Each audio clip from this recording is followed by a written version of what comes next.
বেটা মানুষ তুই মাছ দেখে খেলে বুঝবি না মাছ পচা না ভালো হ্যাঁ মাছ পচা না ভালো এটা বুঝে পেট নিতে তুই বুঝে আলাইছো কারণ তুই পেট নি যে বেটা পেট হয়তো বুঝতে নাই আরেকটা পাতিল যদি ভিক্ষা মারছো তুই আমারে পেট নি কিন্তু ফুদিয়া পাতিলের ভিতরে ঢুকে রাখ একটা খালি গায়ের মধ্যে আধ দিবি তোর নানি নির্যাতনের মামলা 14 শিখে মাথা কাপড় মামলা করবি না মামলা যখন করবি তোরে আফসোস মিটায় নারী নির্যাতন করবো তুই ছিল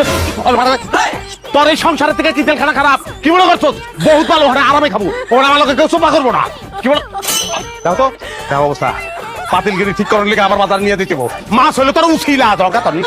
নিশা দরকার তুই এখন যাবি যাইয়া পচা মাছ ফেরত দে ভালো মাছ ফেরত যদি না লইছস এই বাড়িটা স্ক্রাম করবো তুই পচা মাছ খাবি তারপর আমি রান্না খাওয়ানোর দরকার কি হবে এই হাবিব গভর্নমেন্ট এক তো না খেয়ে থাকবো না আল্লাহর দুনিয়া খাওয়ানোর অভাব নাই রে লাগলে বান্দর হয়ে যাবো জঙ্গলে ঢুকে যাবো জুইলা জুইলা ফল পাকড়া খাবো আমি সন্ধ্যার আগে এনতে উঠবো না দেখবো তুই কি থাক তুই থাক